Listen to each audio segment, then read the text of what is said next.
بسم اللہ الرحمن الرحیم فمن الناس من يقول ربنا آتنا في الدنيا حسنة ربنا آتنا في الدنيا وما له في الآخرة من خلاق ومنهم من يقول ربنا آتنا في الدنيا حسنة وفي الآخرة حسنة وقنا عذاب النار أولئك لهم نصيب مما كسبوا واللہ سریع الحساب۔ صلوات بھیجیں محمد و آل محمد۔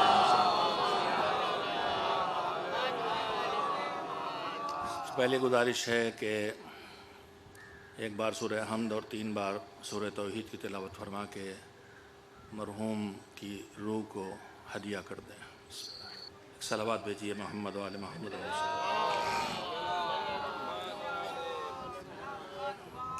مجلس ایصال ثواب ہے، یعنی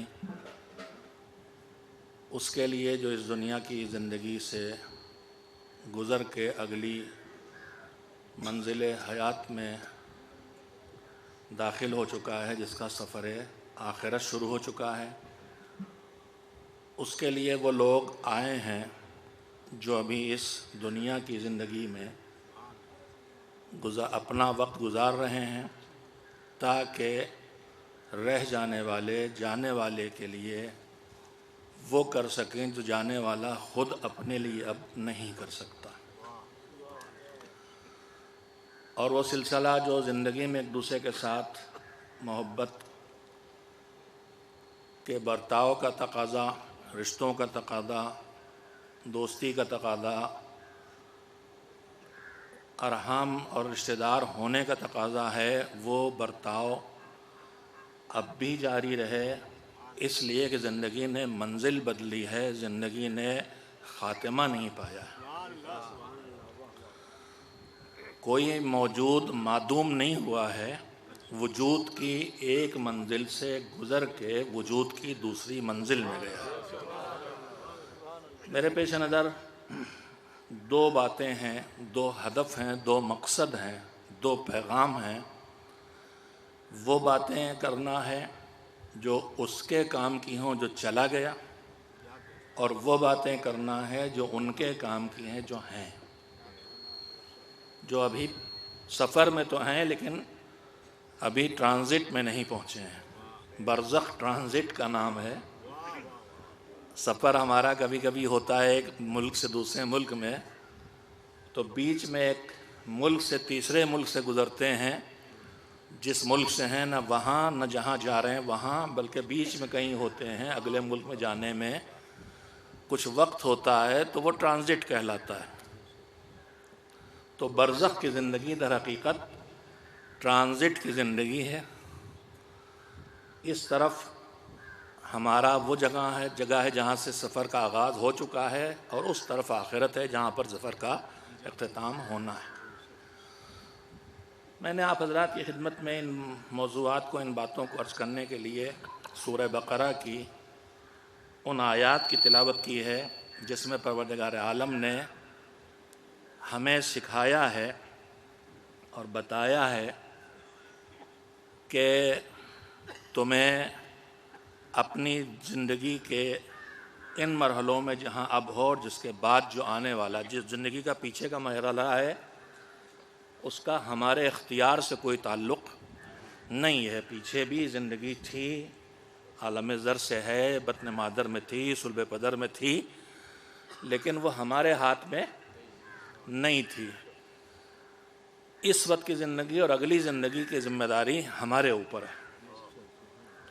لہذا یہاں کی زندگی اور اگلی زندگی دونوں کے بارے میں پروردگار سکھا رہا ہے، بتا رہا ہے کہ تمہیں دنیا کی زندگی جس میں تم اس وقت ہو، اور اگلی آخرت کی زندگی جس میں تم جانے والے ہو، اس سلسلوں میں تمہاری سوچ کیا ہونا چاہیے۔ سوچ طے کرو گے تو روش خود بخود طے ہوگی۔ آدمی کی عملی زندگی در حقیقت عمل سے نہیں شروع ہوتی ہے، کچھ بھی کرتا ہے تو پہلے وہ مرحلے خیال میں آتی ہے بات۔ بانی تنظیم جس سے اس بستی کا بہت مضبوط رشتہ رہا ہے اور اب بھی قلبی رشتہ یقیناً ہے، ان کی ہی جملوں میں سے بعض جملے میں دوہرا دیتا ہوں اور اسے بھی شرف سمجھتا ہوں کہ اگر ان کی بات پھر سے کوئی پہنچانے لائق ہو جائے۔ کبھی کبھی بزرگوں کی بات دہرانے پہ لوگ طنز کرتے ہیں، تو میں ان کے جواب میں صرف اتنا ہی کہتا ہوں کہ اللہ کا شکر کہ اس نے اس لائق تو بنایا کہ بزرگوں کی بات دوہرا سکیں، نالائق تو اتنا بھی نہیں کر پاتے۔ اس کے بزرگ ہوں تو ایسے، جس کے پاس بزرگ ایسے ہے ہی نہیں وہ بیچارہ کیا کرے گا طنز و تشریح کے علاوہ۔ خیر، تو بانی تنظیم کا ایک جملہ مجھے یاد آتا ہے۔ جملہ کیا ہے؟ ان کی ایک پیغام ہے کہ ہم آپ کچھ بھی کرتے ہیں تو ہمارا وہ عمل پہلی منزل نہیں ہوتا۔ مجلس یہاں تھی، آپ کے لیے آج تک اعلان پہنچا، ان لوگوں تک بھی پہنچا جو نہیں آئے، جو آئے ان تک بھی پہنچا۔ ایسا تو نہیں کہ جن تک پہنچ گیا سب آ گئے۔ جو نہیں آئے ان کے اسباب مختلف ہوں گے، لیکن میں جو بات عرض کرنا چاہتا ہوں، آپ جو آئے تو ایک دم سے نہیں چل پڑے۔ مجلس کا رکا چھپا، آپ تک پہنچا، فون آیا، کچھ کہیں سے بھی خبر پہنچی، تو جب خبر ملی تو دماغ فوراً اس مجلس ہے چلیں، کس کے ایصال ثواب کی ہے، کب ہے، کس دن ہے، کس وقت ہے، کون پڑھے گا۔ بڑی تیز رفتاری سے ساری باتیں دماغ میں آئیں اور سب جوڑ گھٹاؤ کر کے چند سیکنڈ میں طے کر لیا کہ چلنا ہے، یا رد کر دیا کہ نہیں جا رہے، صفی حیدر صاحب آئے تو توحفۃ العوام والے مولوی صاحب چھوڑو۔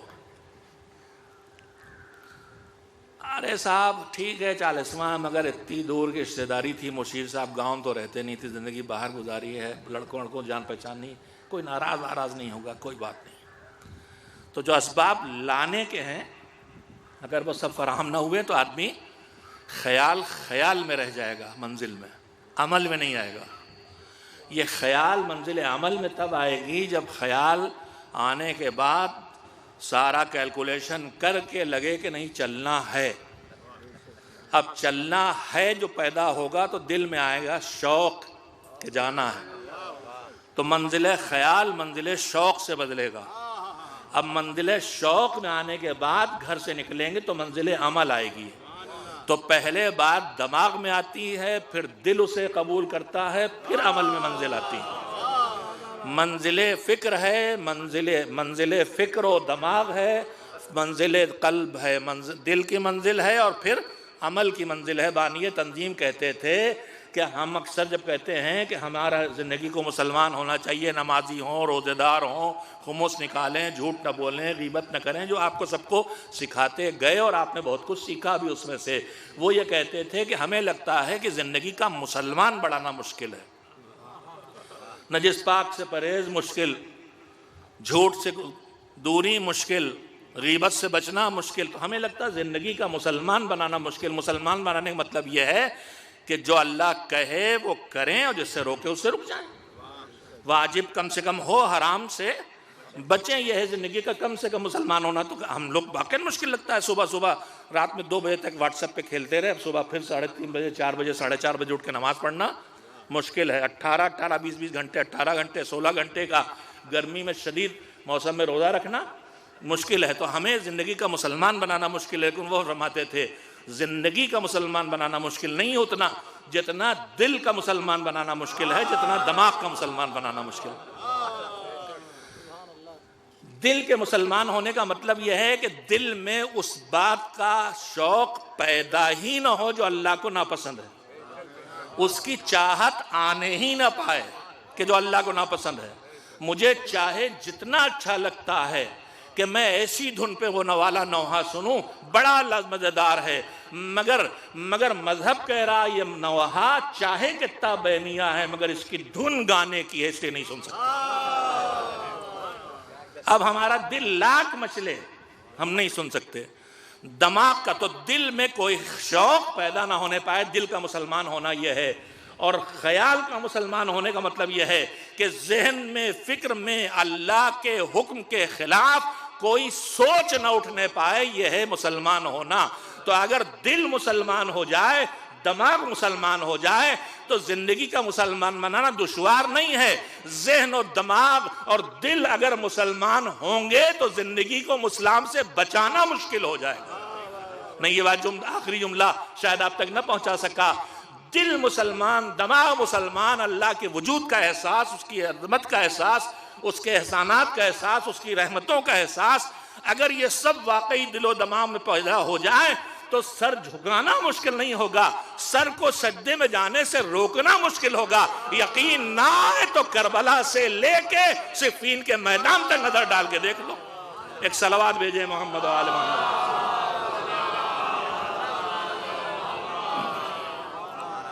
تو درمیان میں کام کی بات مجھے یاد آئی اور میں نے آپ کی خدمت میں عرض کی، دنیا اور آخرت ہماری زندگی کے دو حصے ہیں اور بیچ کے حصے کا نام ہے برزخ کی زندگی، ٹرانزٹ والی زندگی.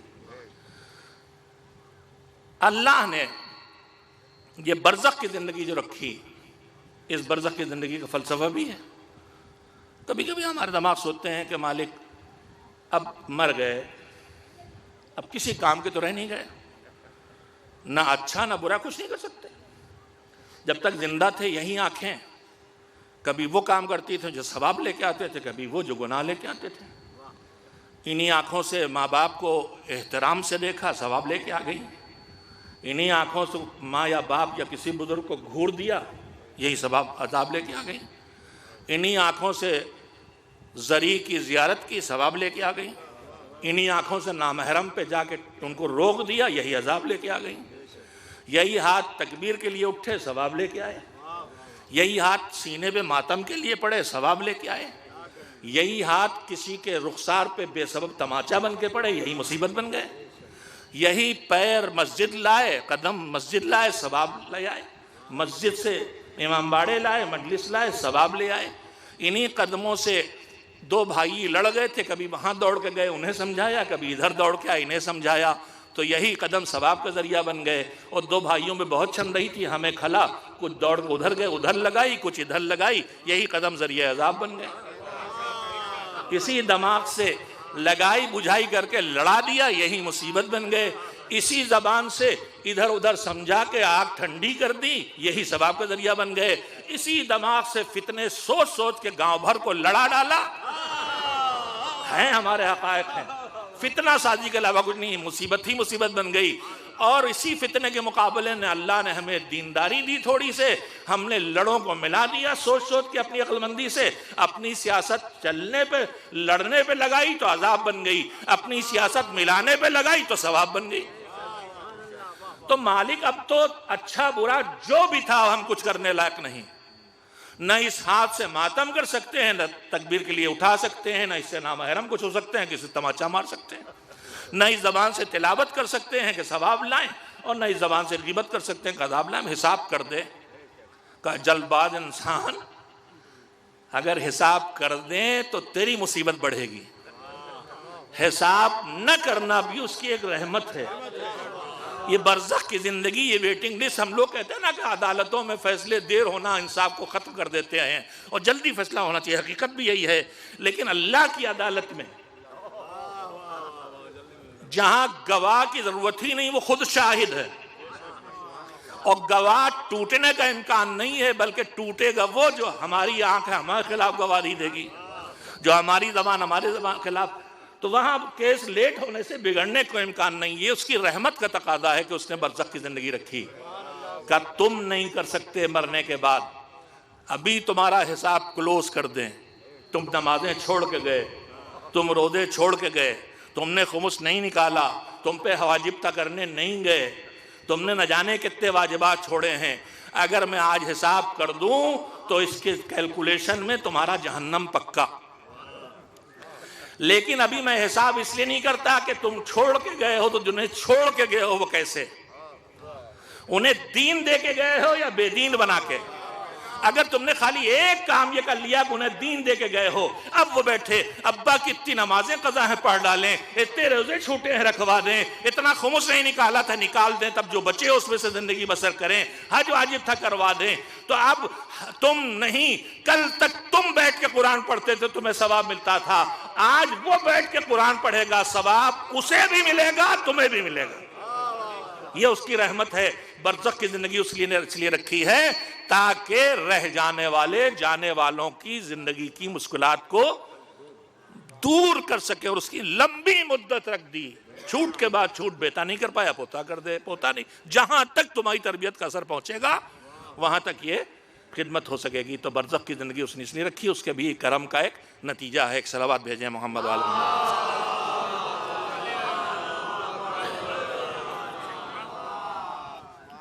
آخرت اور دنیا کی دو زندگیاں، ایک آخرت کی زندگی اس کے لیے جو چلا گیا، اس میں برزخ وہ پارٹ جو جانے والے سے جڑا ہوا ہے۔ میں یہیں پہ بات، چونکہ مجلس سے سال ثواب ہے، لہذا میں یہاں پر صراحت سے بعض باتیں مسلسل آپ کی خدمت میں عرض کر رہا ہوں۔ ہمارے پاس صورتحال یہ ہو گئی ہے، دیکھیے بانی تنظیم کا تذکرہ پھر آیا، آج سے 50 سال 60 سال بلکہ 70 75 سال پہلے جب انہوں نے تبلیغی دورہ شروع کیا 1952 میں مدرسہ الواعظین سے نکل کے، ان کے حلقے میں یہ سب گاؤں شروع میں تھے، دریا پار کر کے یہاں آتے تھے، قصے میں نے سنے۔ یہاں ایک آدھ بزرگ بچا ہوگا اس دور کا، دکن صاحب کہیں نہیں دکھائی دے رہے ہیں، وہ تھے اس دور میں، بہرحال نہیں دکھائی نہیں دے رہے، میں نے کہا کہیں لیٹے ہوں گے، اچھا بیٹھے تھے، تھک گئے۔ نہیں میں شکایت نہیں کر رہا، اتنے بزرگ ہیں کہ میں تو گواہ ڈھونڈ رہا ہوں خالی، اور بھی ہوں گے ایسے بزرگ۔ ایک صلوات بھیجیں محمد والے محمد جن کی بچپنی جوانی رہی۔ دریا میں پانی بھرا ہوا، پل بل نام کی کوئی چیز نہیں ہے، وہاں سے پانی میں اترنا اور سر پہ کندھے پہ بیگ رکھنا اور ادھر پہنچنا، اس ٹائپ کے سفر ان کے بے حساب ہیں۔ تو انہوں نے آج سے 50 60 70 سال پہلے جو قوم کی حالت دیکھی، غربت، جہالت، دو بنیادی چیزیں تھیں۔ یہ دو مصیبتیں ہیں انسانی زندگی کی، جہالت اور غربت۔ ساری مصیبتیں یا جہالت سے پیدا ہوتی ہیں یا غربت سے پیدا ہوتی ہیں۔ کہیں جہالت دین سے جہالت کا نتیجہ ہوتا وہ بھی مصیبت، اور دنیا سے جہالت کا نتیجہ ہوتا وہ بھی مصیبت۔ خالی دنیاوی تعلیم سے جہالت ہی مصیبت نہیں بنتی، بہت بڑا تعلیم یافتہ دنیا کا ہو مگر دین کا جاہل ہو تو کڈنی چور ڈاکٹر بن جاتا ہے۔ اب بہت بڑا دیندار ہو مگر دنیا سے بالکل بے خبر ہو تو وہ بھی جھولا چھاپ ڈاکٹر بن کر کے دعا تعبیذ گنڈے والا مولوی بن جاتا ہے، ممبروں سے گڑ گڑ کے اعمال بتاتا ہے، اسی میں لگا دیتا ہے، قوم اسی میں لگ جائے، عمل کی دنیا سے دور ہو جائے، چھومنتر والا دین۔ تو ایک طرف جہالت چاہے دین سے ہو چاہے دنیا سے، اور دوسری طرف غربت، یہ دو بڑی مصیبتیں تھیں جو اس وقت تھیں۔ کیوں؟ ہماری کریم ملک تقسیم ہو کے پاکستان چلی گئی، ہم جو بچے تھوڑی بہت جاگیر بچی، تو 1952 میں زمینداری ایبولیشن کے بعد زمینیں بھی چھن گئیں۔ اس سے پہلے ٹھاٹ سے رہتے تھے، زمینوں سے نگار وصولتے تھے، کھاتے تھے، فکر ہی نہیں تھی، پڑھیں چاہے نہ پڑھیں، روزی روٹی بڑھیا چل رہی۔ تو تعلیم کی طرف کم توجہ تھی، صرف کچھ جگہوں پہ شوق میں گھرانوں میں تعلیم تھی، تعلیم بھی نہیں تھی، جائیداد بھی چھن گئی، تو غربت و جہالت دونوں آ گئیں۔ اب غربت و جہالت ساتھ جمع ہوں تو یہ جوڑا ایسا ہے کہ نہ جانے کتنی اولادیں پیدا کرتا ہے۔ ہر جوڑا اپنی نسل آگے بڑھاتا ہے، مگر غربت و جہالت سے خالی غریب اور جاہل نہیں بڑھتا آگے، کہیں بیمار آگے بڑھتا ہے، کہیں بے ایمان آگے بڑھتا ہے، کہیں ڈاکو آگے بڑھتا ہے، کہیں مریض آگے، نہ جانے کتنے اس کی اولادیں ہیں جو غربت و جہالت سے پیدا ہوتی ہیں۔ غربت سے الگ پیدا ہوتی ہیں، جہالت سے الگ پیدا ہوتی ہیں، اور جب ان کی قلم لگ جائے، جیسے دودھ دینے والی گائے اور مثلا ایک اور جانور کو جوڑ جاڑ کے 10 کلو کو 50 کلو والا بنا دیتے ہیں نا، جرسی گائے سنا ہوگا آپ نے، ہم سنتے ہیں آپ ہی سے، تو ویسی غربت کی الگ اولاد اتنی نہیں ہوتی، جہالت کی اولاد اتنی نہیں ہوتی، لیکن جو غربت اور جہالت مل جائے تو پھر اللہ کی بنا۔ تو انہوں نے جڑ تلاش کی کہ غربت اور جہالت، اب جہالت کے پیچھے دین سے جہالت، دنیا سے جہالت، علم دین سے بھی دور، علم دنیا سے بھی دور۔ اب انہوں نے دیکھا کہ جڑوں میں جا کے آخر میں انہوں نے طے کیا کہ ساری مصیبتوں کی اصلی جڑ جو حکیم اور طبیب کرتے ہیں، جو اصلی علاج کا طریقہ ہے، جڑوں کو ڈھونڈ کے اس جڑ کا علاج کرنا، بیماریاں خود سے ختم ہو جائیں گی۔ اگر آپ کے پیڑ میں پتے بھی سوکھ رہے ہیں اور چھال بھی اکھڑ رہی ہے اور پھل بھی نہیں آ رہا ہے تو الگ الگ دوائیں چھڑکتے رہیے، لیکن اگر آپ ڈھونڈ نکالیں کہ اس کے اندر ایک کیڑا لگا ہے، وہ کیڑا چلا جائے، یہ سب ٹھیک ہو جائے گا۔ کرتے ہیں کہ نہیں کرتے؟ تو انہوں نے وہ کیڑا ڈھونڈا، انہوں نے کہا اصلی کیڑا غربت ہے کہ اصلی کیڑا جہالت ہے؟ تو انہوں نے ڈھونکا کہ نہ اصلی کیڑا غربت ہے. صلوات بھیجیں محمد علیہ تشریف لے آئیں. اور جہالت بھی اصلی وجہ توجہ دیں، اصلی مصیبتوں کی جڑ ہے دین سے دوری، دین کی جہالت. دین آئے گا، توجہ دیں، انہوں نے طے کیا کہ دین آئے گا تو دین کہے گا پڑھو، جہالت دور ہوگی. دین کہے گا کماؤ، مانگو نہیں کھلاؤ، فقر دور ہوگا. دین کہے گا صدقہ دینے میں ثواب ہے، لینا کوئی ہنر نہیں. دین کہے گا قرضہ بانٹنا سا اچھا کام ہے، قرضہ لینا بری چیز ہے. تو دین آئے گا تو کہے گا کماؤ. دین آئے گا کہے گا اتنا کماؤ کہ حج کرنے جاؤ، اتنا کماؤ کہ پیداواری پہ زکوٰۃ دو، اتنا کماؤ کہ اتنا بچے کہ خمس نکالو. تو دین آئے گا. اگر سچ میں دین آئے گا تو غربت کو بھگائے گا. دین آئے گا تو جہالت کو بھگائے گا. میں اس کی فضیلتیں نہیں پڑھوں گا کہ دین علم کے لیے کہتا ہے. دنیا گزر وقت آپ روز سنتے رہتے ہیں علم کے لیے دین کیا کہہ رہا. اس کے بعد تیسری چیز دین آئے گا تو کہے گا، تیسری بڑی بیماری تھی بیماری، مرض. بیماری کا علاج بھی دین کرنے پہ مجبور کرے گا. دین کہتا ہے کہ ہم اتنا توجہ دیتے ہیں انسانی صحت اور زندگی اور حفاظت کی طرف کہ اگر ہم پر عمل کرنے سے تمہاری موت تو چھوڑو، تمہاری صحت بگڑتی ہے تو ہم اپنے ہی اوپر عمل کو تم کو روک دیں گے. وضو کر کے نماز پڑھو، غسل کر کے نماز پڑھو، لیکن غسل اگر بیمار کرتا ہے تو غسل جائز نہ رہنے دیں. روزہ رکھو، لیکن روزہ اگر مارتا نہیں خالی بیمار کرتا ہے تو ہم روزہ نہ رکھنے دیں گے. یہ اور بات ہے کہ ان سہولتوں کو ہم اپنے لیے بہانہ بنا لیں.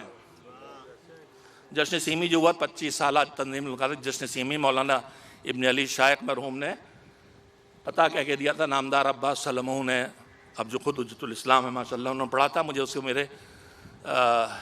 مجھے اس کا پورے بھیسرے تو نہیں یاد رہ گئے، لیکن اس کا پیغام یہی تھا کہ لوگوں، میں بھیسرا بھول گیا ہوں، کہ لوگوں اس روزے دار، اس مومن کے حق میں دعا کرو جس کا ایک مصرع تھا کہ پورے 11 مہینے پوری صحت، 1 مہینہ بیماری.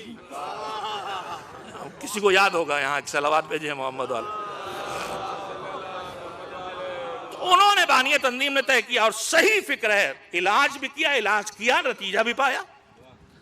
دیندار بناؤ اور دیندار بناؤ کی مہم چلائی تو گاؤں گاؤں مکتب کھلے، ہوش مندی آئی، تقلید تک پہنچایا، خمس کے نظام تک پہنچایا، دینداری کی طرف پہنچایا، نماز و روزے تک پہنچایا، وقت نماز کی طرف پہنچایا، جماعت تک پہنچایا. یہ اس لیے دہرا رہا ہوں کہ یہ میرے جوان نہیں جانتے ہیں کہ احسان کن کا ہے ان کے اوپر. اپنے محسن کو یاد رکھیں. یہاں تک سب تک پہنچایا، اس لیے کہ انہوں نے علاج کیا تھا کہ دین آنا ہر بیماری کا علاج ہے اور بے دینی ہر بیماری کی جڑ ہے. میں نے اتنی بات آپ سے اتنے وقت میں جو کہی، ایک اور بات کہنے کے لیے، اور وہ بات کہنے کے لیے کہ آج دور بدلا ہے. اب وہ بے دینی کا وہ دور نہیں ہے. بے دینی ہے لیکن دینداری بھی ہے.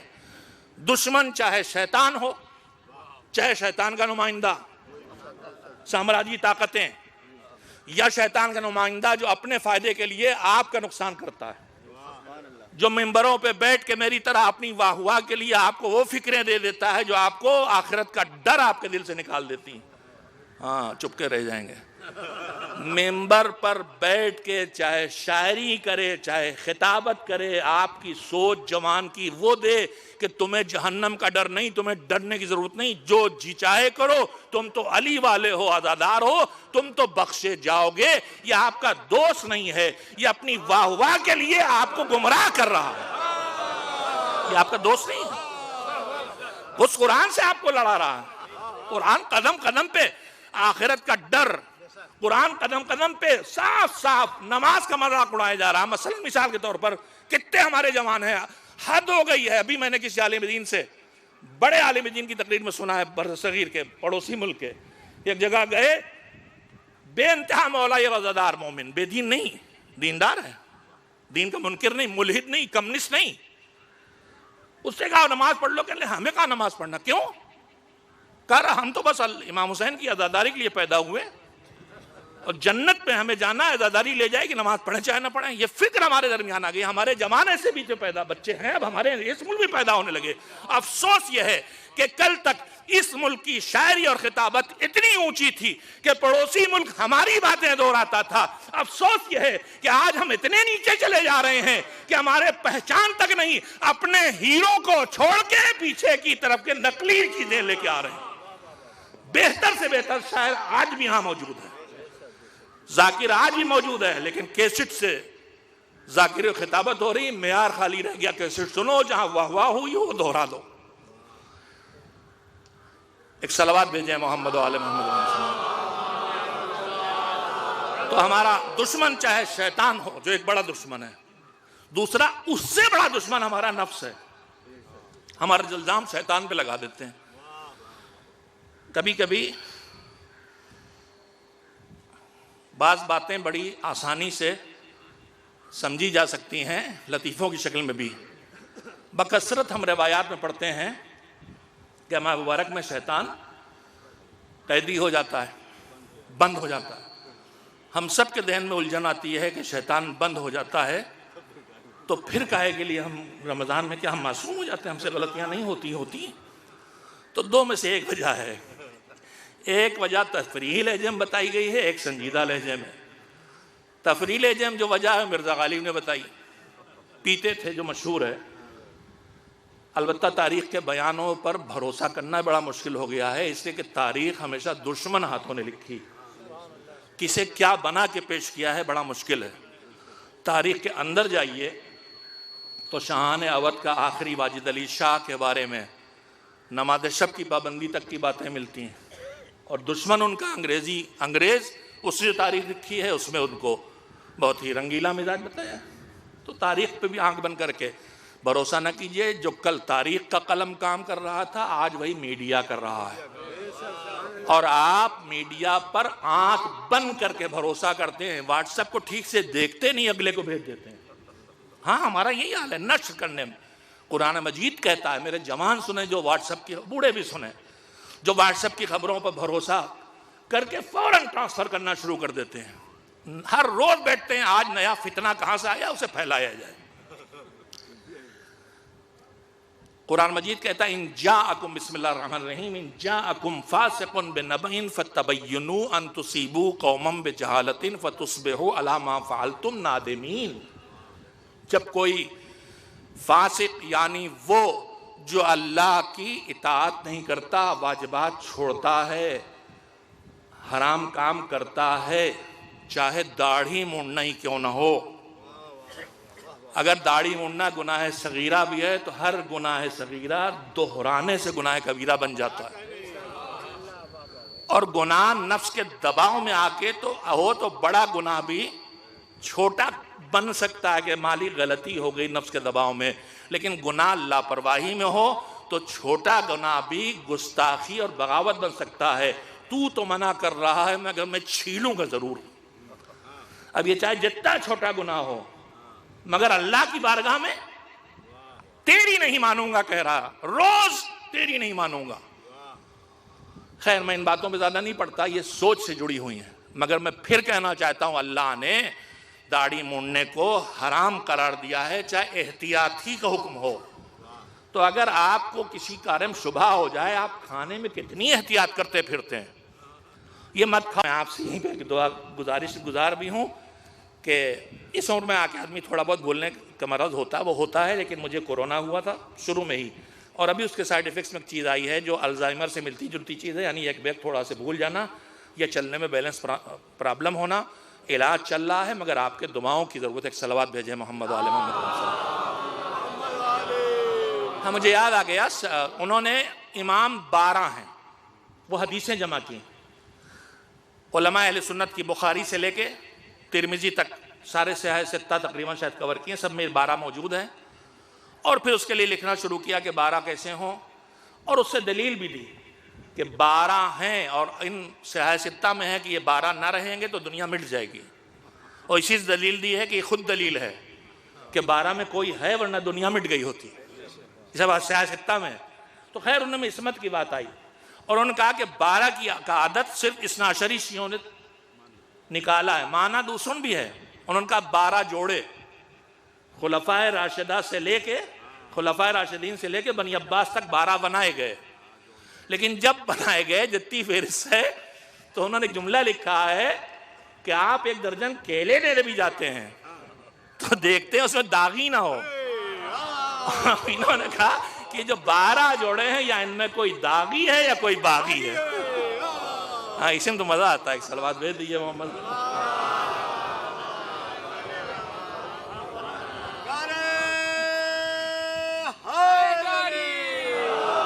تو پہلی بات یہ کہ لباس علم کے بجائے علم ڈھونڈنا شروع کیے، پہلی بات. دوسری بات خالی عالم ہی نہیں، عالم کی بھی 2 قسمیں کی گئی. ایک علماء سو ہے، عالم ہے جاہل نہیں ہے، مگر اقتدار کے چکر میں، پیسے کے چکر میں، نام کے چکر میں عالم ہو کے علم کا غلط استعمال کر رہے ہیں. اس عالم سو سے بھی بچنا ہے اور اس لباس علم میں آئے ہوئے نقلی عالم سے بھی بچنا ہے. ڈھونڈیے عالم بھی ہو صالح بھی ہو، عالم بھی ہو متقی بھی ہو. تھوڑا سا علم اور تقوی ہوگا آپ کے زیادہ کام آئے گا، بڑی زیادہ زندگی زبردار ہوگی. لیکن جاہل ہوگا تو بگاڑے گا، بہت عالم ہوگا مگر لالچی ہوگا دنیا کو تو بگاڑے گا. تھوڑا علم میرے تقوی کے ساتھ اس کی قدر کرتے چلے جائیے.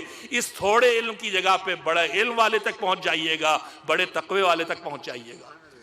جب اسلام کا کانسیپٹ کلیئر نہیں ہوتا تو یہی تباہیاں آتی ہیں. ہم نے لباس علم کا احترام کیا، دھوکہ کھایا، نفرت کرنے لگے.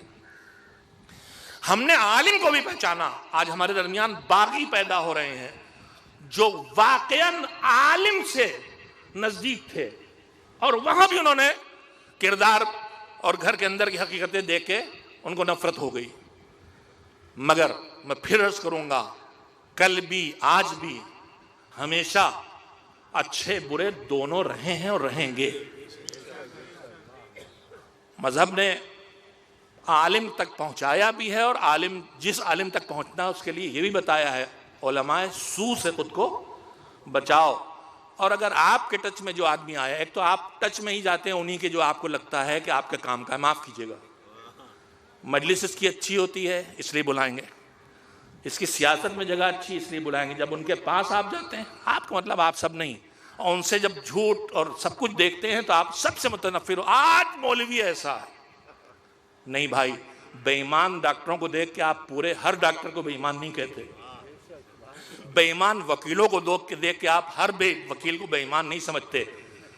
بے ایمان ججز کو دیکھ کے بھی آپ ہر جج کو بے ایمان نہیں سمجھتے. تو بے ایمان واقعی مولوی بھی ہو، عالم بھی ہو، اسے دیکھ کے ہر عالم کو بے ایمان نہ سمجھیے. اور قرآن کریم کہتا ہے کہ اکثریت کبھی اچھی نہیں ہوتی، اکثر جاہل ہوتے ہیں، اکثر ظالم ہوتے ہیں.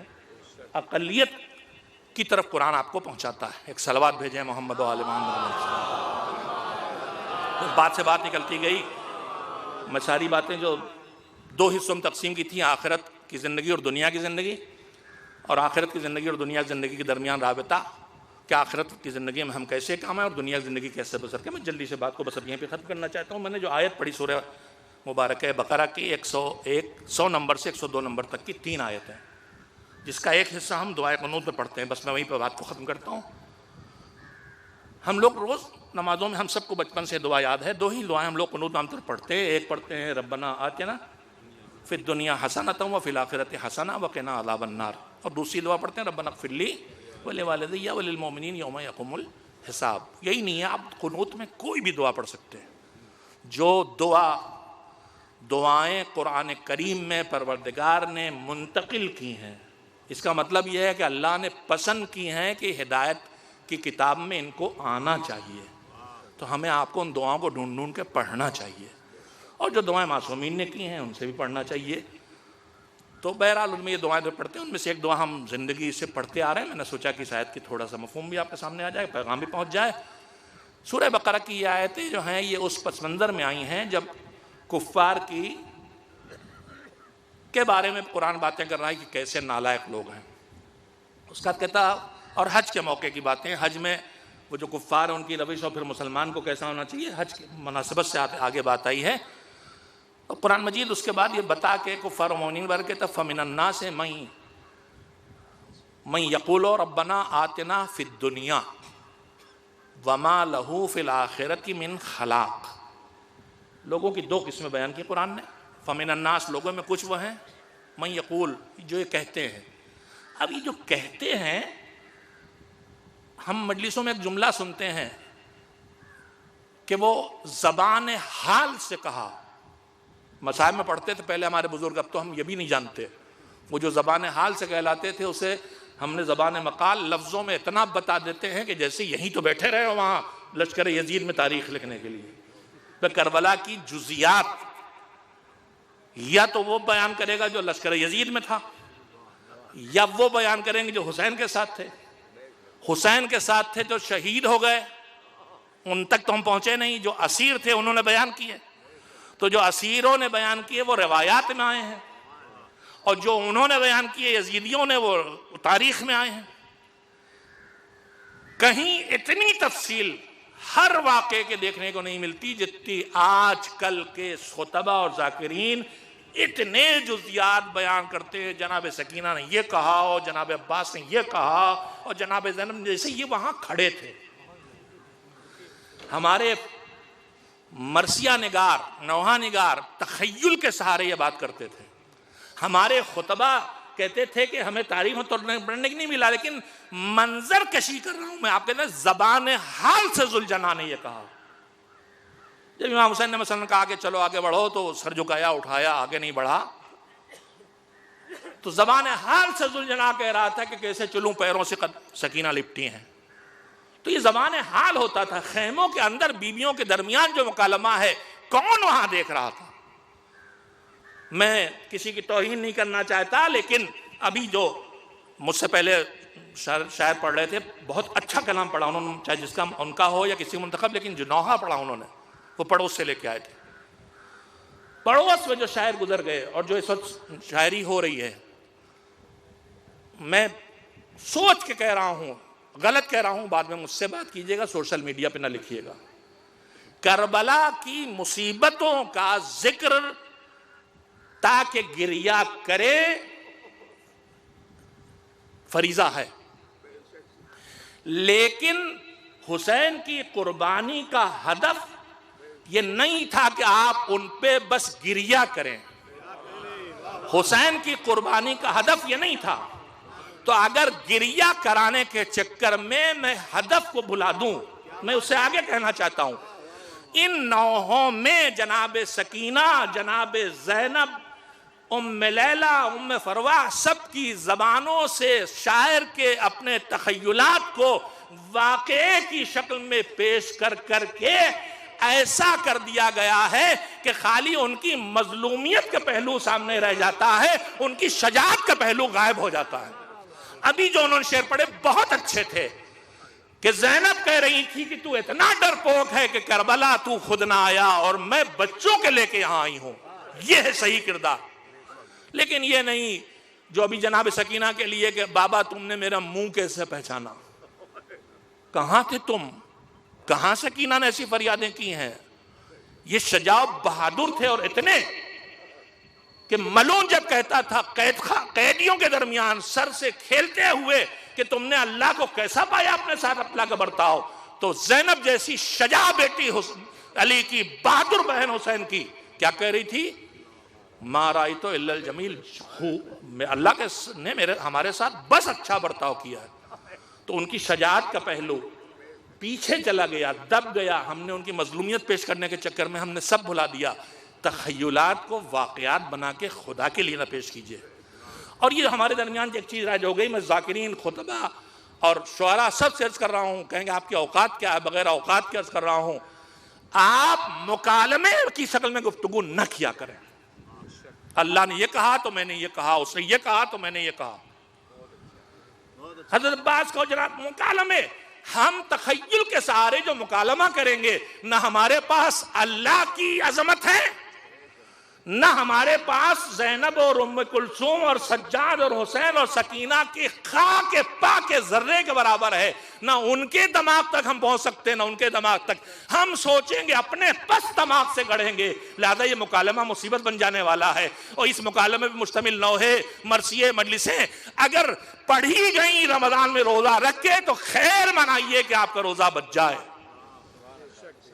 اس لیے کہ صریحی حکم ہے کہ روزہ رکھ کے ہمیشہ حرام ہے، لیکن روزہ رکھ کے وہ بات معصومین کی طرف منسوب کرنا جو انہوں نے نہ کہی ہو وہ روزے کو توڑ دیتا ہے. تو مظلومیت پیش کرنے میں اتنا نہ لگ جائیں کہ ہدف کربلا اس سے چھل جائے.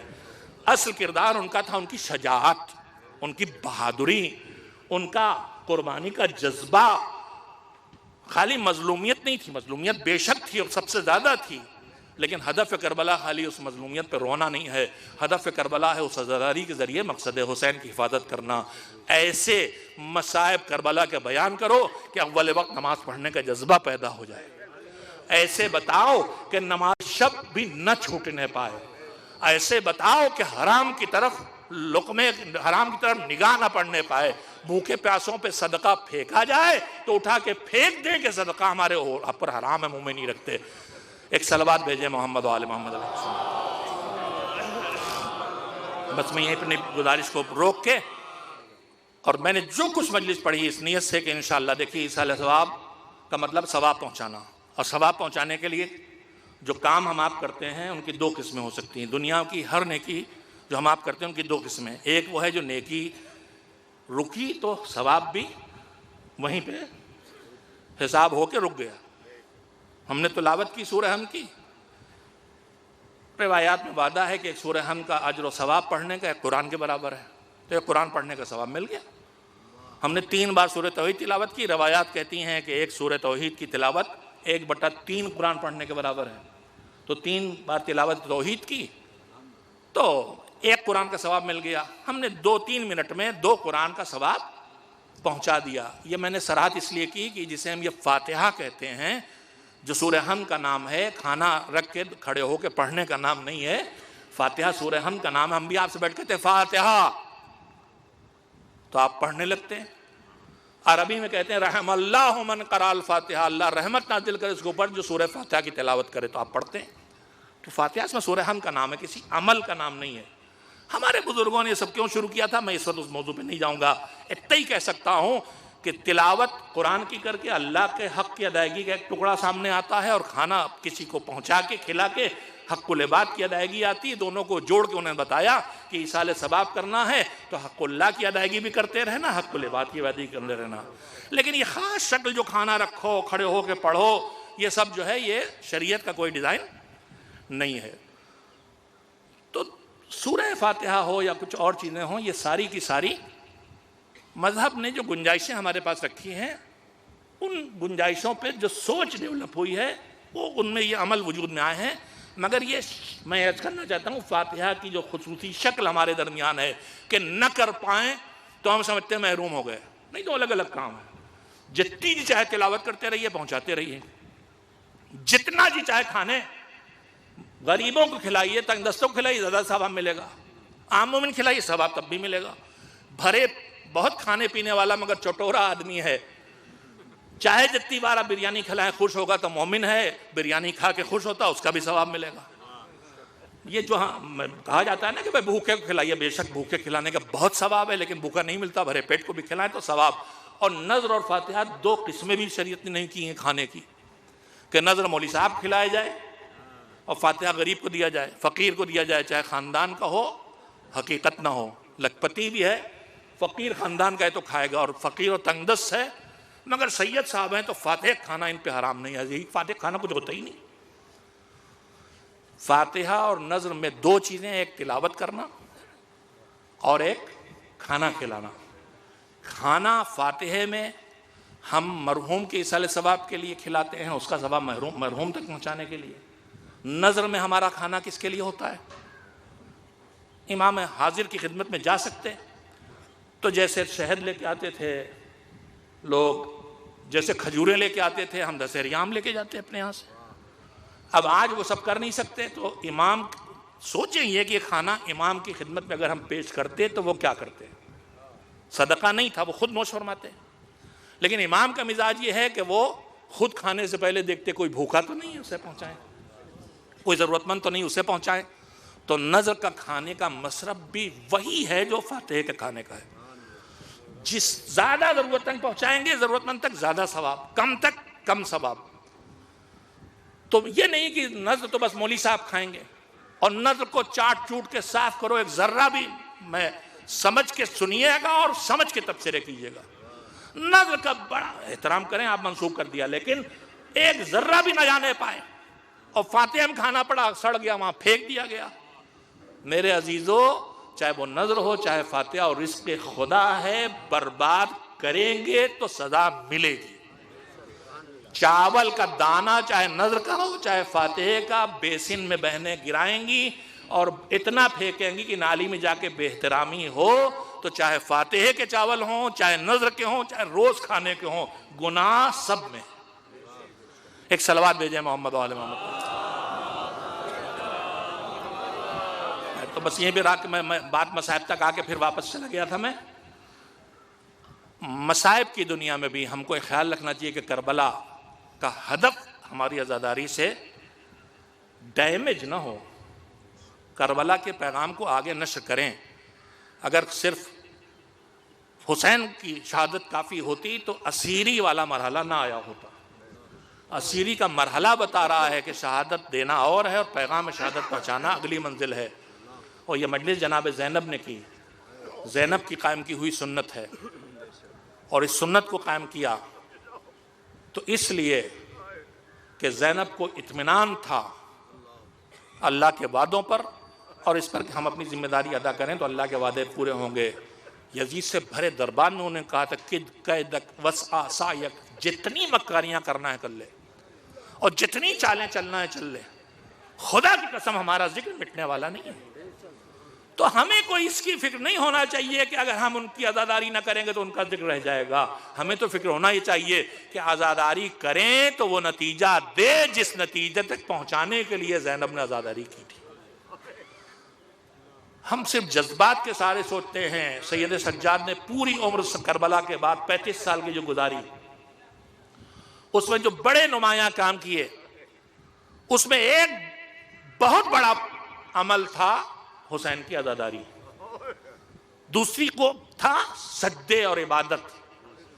سارے ائمہ نے حسین کی عزا بھی کی ہے اور عبادت بھی کی ہے، لیکن سب سے زیادہ سید سجاد کی زندگی میں دیکھنے کو ملتا. بہت اہم پیغام آ گیا ذہن میں، کہنا چاہتا ہوں جوانوں سے کہ نہ سید سجاد سے بڑا عزادار ڈھونڈے ملتا ہے، اور عبادت گزار سب تھے، لیکن زین العابدین سید الساجدین ان کا نام پڑا تو سب سے بڑے عزادار بھی یہ اور سب سے بڑے نماز گزار بھی یہ. پیغام دے رہے ہیں کہ سید سجاد کی راہ پہ چلو گے تو عزادار بھی بڑے بنو گے اور نماز گزار بھی بڑے بنو گے.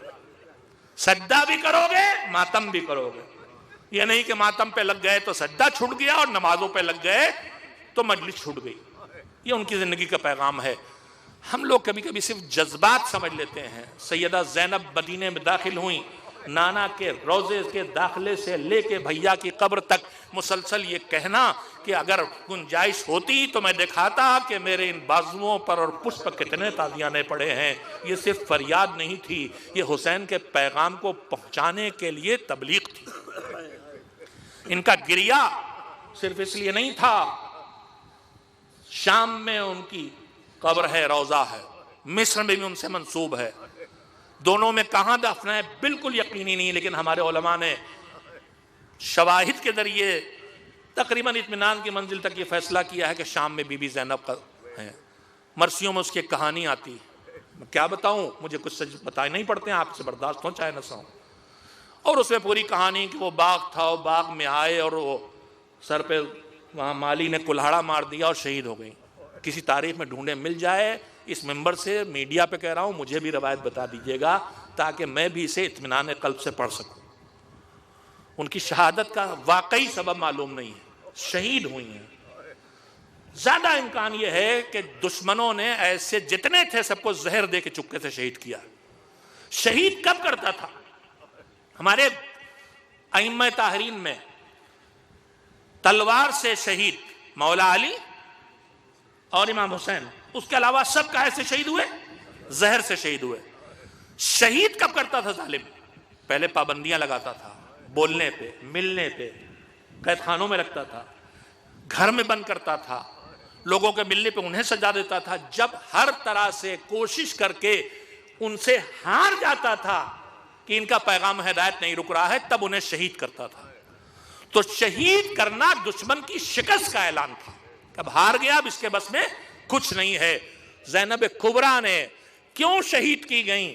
کیوں شہید کی گئیں؟ انہوں نے پیغام حسینی کو گریے کے ذریعے، ماتم کے ذریعے، مصیبتوں کے تذکرے کے ذریعے اس طرح مدینے میں پھیلایا تھا کہ سید سجاد یہ مل کے اس طرح عزاداری کر رہے تھے کہ مدینے میں انقلاب برپا ہو رہا تھا، لہذا زینب کو مجبور کیا گیا، شہید جائیں گئیں، شام میں شہر بدر کیا گیا، اور وہاں بھی برداشت نہ ہوا تو شہید کر دیا گیا، اور اسی مدینے میں حسین پر رونے والے بیٹے کو بھی شہید کر دیا گیا، اس لیے کہ عزاداری کے ذریعے ہی دین کا پیغام اگلی نسلوں تک منتقل کر رہے تھے، اور ایسے منتقل کیا کہ جہاں ان کی ایک بات سننے کے لیے کوئی نہ ملا تو ممبر پہ بیٹھ کے خطبہ دینے کی گنجائش نہ تھی تو مصلی پہ بیٹھ کے صحیفہ کاملہ وجود میں لے آئے، اللہ سے بات کر کے دعاؤں کے ذریعے بندوں کو پیغام پہنچاتے رہے۔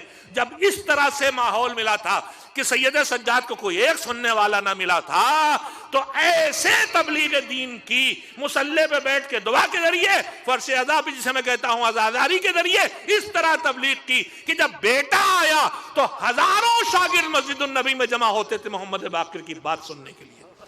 یہ عزاداری سے کام لیا تھا، یہ مصلی سے کام لیا تھا۔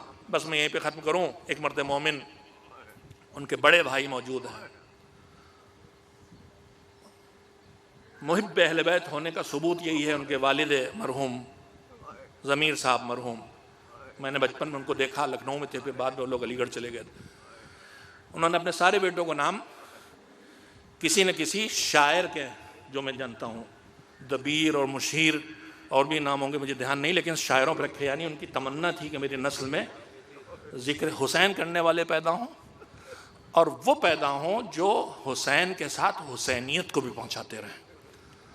سید سجاد، ان کی زندگی کے دو پہلو ہمارے نگاہوں میں سب سے سامنے، ایک تیسرا پہلو بھی جس پہ ہم کم توجہ دیتے ہیں، شدید گریہ، شدید عبادت، لیکن اس کے بعد دنیا کے کاموں میں اس طرح تھے، چاہے وہ تجارت ہو، چاہے وہ کھیتی ہو، جو بھی ہو ذریعہ آمدنی بڑھانا، کہ ہر سال جتنے غلام وہ رمضان مبارک میں آزاد کرتے تھے، اتنی تعداد کسی اور امام کے لیے دیکھنے کو نہیں ملتی۔ میں کہنا یہ چاہتا ہوں کہ عزاداری میں لگنے کا مطلب یہ نہیں کہ آدمی روزی چھوڑ بیٹھے، نماز اور مصلی مسجد آباد کرنے کا مطلب یہ نہیں کہ روزی چھوڑ بیٹھے، اور روزی میں مطلب یہ بھی نہیں ہے کہ عزاداری نہ ہو، نماز نہ ہو۔ بیلنس زندگی ہے، نماز بھی پڑھی، عبادت بھی کی، سجدے بھی کیے، دعا بھی کی، ماتم بھی کیا، گریہ بھی کیا، اور پھر اتنا کام کیا، اتنا کاروبار کیا کہ غلاموں کو خرید کے آزاد کرتے تھے۔ مگر جو پہلو سب سے زیادہ نگاہوں کے سامنے پیغام کا، وہ پیغام یہ ہے کہ مدینے والے سب جانتے تھے کہ اس کے دل کے زخم ہرے ہو جائیں گے اگر ان کی نگاہ پڑ گئی، لہذا بکروں کو ذبح کر کے، دمبوں کو ذبح کر کے کٹے ہوئے سر کھلے نہیں رکھے جاتے تھے، ان میں کپڑا ڈال دیا جاتا تھا کہ فرزند حسین ادھر سے گزرے گا تو گریہ کرے گا۔ اگر کسی کو دیکھتے تھے جانور ذبح کرنے کے لیے لے جا رہا ہے، کہاں لے جا رہے ہو؟ کا ذبح کرنے کا، پانی پلا لیا، پانی پلا لیا۔ کہا آقا ہم پیاسا جانور ذبح نہیں کرتے، تڑپ کے آواز دیتے تھے، ہاں ایک جانور بھی پیاسا ذبح نہ ہو، اور میرا بابا پیاسا شہید کیا گیا۔ جب کھانا سامنے آیا بابا بھوکا مارا گیا، اتنا گریا کہ کھانا نہ کھا سکیں۔ جب پانی سامنے آیا بابا پیاسا مارا گیا۔ اور حسین نے بھی مصیبتیں بہت بڑی تھیں، لیکن دو مصیبتوں پہ آپ کو یاد کیا ہے، ایک غریب الوطنی میں موت پر، شہادت پر، غریب الوطنی پر، اور ایک پیاس پر۔ شیعتی مائن سربتم اذب مائن فذکرونی، میرے شیعو جب بھی ٹھنڈا پانی پینا تو مجھے یاد کر لینا۔ او سمعتم بغریب او فندبونی، دوسرا لفظ یاد نہیں رہ گیا، او سمعتم بغریب او مصرع کیا ہے؟ اور شہید فندبونی، کسی شہید کا تذکرہ سننا، کسی مسافر کا سننا، تو ہمارا نوحہ ہمارا کو ختم کر لینا، ہم وہی کام کر رہے ہیں۔ حسین نے اپنی جن مصیبت، اس کے بعد دیکھیے اس کے آگے جو یاد کیا، کہا یاد کیا، لیتکم فی یوم عاشوراء، کاش تم یوم عاشوراء میں ہوتے تو مجھے دیکھتے، میری کیفیت کو دیکھتے۔ کون سی کیفیت یاد کی؟ یہ نہیں بتایا کہ جب میں اپنے لال اکبر کے کلیجے سے برچھی نکال رہا تھا اس منظر کو دیکھتے۔ یہ نہیں کہا کہ جب میرے بھیا عباس کا سر میرے پیشانی میں تھا، اب میں اس کی آنکھوں سے تیر نکال رہا تھا تو اس کو دیکھتے، کہا یوم کیفا، ارے دیکھو دیکھو، یاد کرو، لیتکم فی یوم عاشوراء جمیعا تنظرونی، کاش تم سب، حسین نے آپ سب کو یاد کیا ہے، اے میرے شیعو کاش تم سب کربلا میں ہوتے۔ کیف استسقی لطفلی، اپنے بچے کے لیے کیسے پانی مانگ رہا تھا، فابوا یذکرنی، لیکن انہوں نے پانی دینے سے انکار کر دیا، اور انکار ہی نہیں کیا، میری گود میں میرے بچے کو پیاسا شہید کر ڈالا۔ حسین جس مصیبت کے ذریعے آپ کے ہمارے دلوں کو جگا کے عزائے حسین کی راہ پہ لا کے پیغام پہنچانے کا سلیقہ دے رہے تھے، ان میں ایک پیاس بڑی چیز تھی۔ پیاس پہچنوائی بھی حسین کے شہید ہونے والوں نے، اور حسین نے بھی بتائی۔ علی اکبر لڑ کے واپس آئے، ہم سنتے آقا بابا تھوڑا پانی مل جاتا۔ علی اکبر باشعور جوان ہے، انہیں پتا ہے پانی نہیں ہے، پھر کیوں پانی مانگ رہے؟ کہاں سے حسین لائیں؟ پانی نہیں مانگ رہے، بابا کی پیاس کا احساس کرانا چاہتے ہیں۔ کہا بیٹا پانی نہیں ہے، اپنی زبان میرے منہ میں ڈالو۔ زبان ڈال کے نکال لی۔ بابا آپ کا منہ تو مجھ سے زیادہ خشک ہے، آپ کی زبان پہ تو کانٹے پڑے ہوئے۔ حسین جب جا رہے تھے تو اپنے لال سے کہا تھا، میرے لال عطش کی شدت سے یہ عالم ہے کہ میرے سامنے روشنی نہیں ہے، دھوئیں کا اندھیرے کا ستون ہے جو نگاہوں کے سامنے پھر رہا ہے۔ کبھی کبھی تیز دھوپ میں تھوڑی پیاس میں اس ہلکی سی کیفیت کو محسوس کر سکتے ہیں۔ بانی تنظیم کے فقروں پہ بات کو ختم کرتا ہوں۔ آپ نے دیکھا ہوگا بارش ہوتی ہے، بارش ہو کے پانی گڈھوں میں جمع ہوتا ہے، گڈھوں میں جمع ہوتا ہے، تیز دھوپ نکلتی ہے، پانی سوکھتا ہے، پھر تری ختم ہوتی ہے، پر زمین کی نمی ختم ہوتی ہے، پر زمین چٹک جاتی ہے شدت سے، جب خشکی شدت پہ پہنچ جاتی ہے۔ حسین کہہ رہے تھے میرے لال شدت کی پیاس سے تیرے باپ کا کلیجہ چٹک گیا ہے۔ اس پیاسے بابا کی یاد کر کے سید سجاد روتے تھے۔ پانی آیا تو گریا، کھانا آیا تو گریا، بابا پیاسا مارا گیا، بابا پیاسا مارا گیا۔ وَسَيَعْلَمُ الَّذِينَ ظَلَمُوا أَيَّ مُنْقَلَبٍ يَنْقَلِبُونَ أَلَا لَعْنَةُ اللَّهِ عَلَى الْقَوْمِ الظَّالِمِينَ الہی بحق الزہرا و ابیہا و بالہا و بنیہا۔ ہماری اس مجلس سے جو بھی ثواب ملا ہے وہ اس مرحوم کی روح تک پہنچا دے جن کی ساری ثواب کی مجلس ہے۔ میں نے عرض کیا تھا کہ ایک نماز ہم پڑھ کے ایک سوروں کی تلاوت کریں، بخشش کریں، تو وہ سورے کی تلاوت کے 2 قرآن کا ثواب ملا اور بات ختم ہو گئی۔ لیکن اگر مجلس اعظم میں وہ تذکرے ہوئے کہ کوئی اٹھا تو اس نے طے کیا اب میں اول وقت نماز پڑھوں کروں گا، کوئی اٹھا تو اس نے طے کیا اب میں داڑھی نہیں مونڈوں گا، کوئی اٹھا تو اس نے طے کیا اگلے مہینے سے اگلے رمضان سے روزے ضرور رکھوں گا چاہے کتنی گرمی ہو، تو جب تک یہ روزے رکھے گا، جب تک یہ نماز پڑھے گا، جب تک یہ داڑھی رکھے گا، اسی کو ثواب نہیں ملے گا، اس مرحوم تک بھی پہنچے گا۔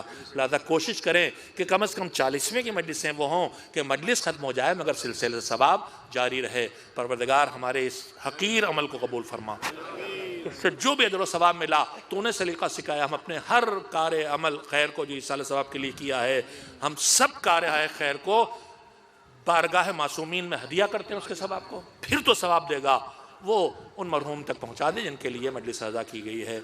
دنیا میں ظلم و ستم ہمیشہ رہا ہے، لیکن ہم اپنے دور کے حالات کو دیکھ رہے ہیں، پروردگار ظلم اپنے عروج پہ ہے۔ یمن سے لے کے الجزائر، فلسطین، میانمار، نہ جانے کہاں کہاں کتنا ظلم ہے۔ یمن میں بچوں کی کھالیں ان کی پسلیوں پہ لگی ہوئی ہیں، ہمیں احساس شاید نہیں ہے۔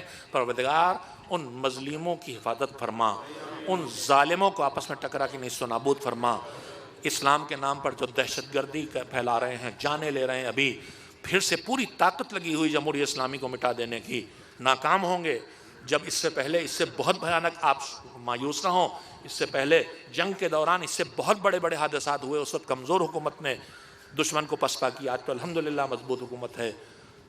میرے عظیم مالک ان کی حمایت و حفاظت فرما جو تیرے نظام کو زمین کے کسی ٹکڑے پہ صحیح اپنی پوری طاقت لگا کے قائم کر رہے ہیں۔ جمہوری اسلامی اور رہبر انقلاب اسلامی کی حفاظت فرما، جو اس راہ میں ان کی مدد کر رہے ہیں ان کی زندگی کو طول دے۔ اب شہید سلیمانی جیسے غم کا سامنا ہمارے رہبر کو نہ کرنا پڑے، اور ہمارا رہبر جو محافظ تشیع ہے، اور ہمارے مراجع میں ہمارے مرجع آیت اللہ العظمیٰ سیستانی جو عظمت و وقار تشیع ہیں معبود، ان کی زندگی میں صحت کے ساتھ ان کو طول عمر دے، اور حیات اتنی طولانی کر کہ انہی کی سربراہی میں ہم زمانات کی خدمت میں ہم حاضری دے سکیں۔ جو دنیا سے چلے گئے ان میں فرت فرما، جو تنگ دست ہیں انہیں روزی عنایت فرما، جو بیمار ہیں، ہم سب بیمار ہیں، یا جسم یا روح یا دونوں، ہمیں شفا عنایت فرما، جو قبروں میں ان کی مغفرت فرما، ان پہ رحمت نازل فرما۔ دین کے خدمت گزار مومنین، مومنات، علماء، فقہا، مراجع، خطبہ، ذاکرین، نوحہ خان، مدرسین، معلمین، سب کے خدمات قبول فرما، اور ان کے خدمات کی توفیق میں اضافہ فرما۔ زمانے کے امام کو عصر غیبت میں ہم سے اتنا راضی کر دے کہ ہم بعد ظہور ان کی خدمت میں حاضری دے سکیں اور ان کے اوامر کی اطاعت کر سکیں۔ ایک بار پھر سورہ حمد اور 3 بار سورہ توحید کی تلاوت فرما کے مرحوم کی روح کو ہدیہ کرتے ہیں۔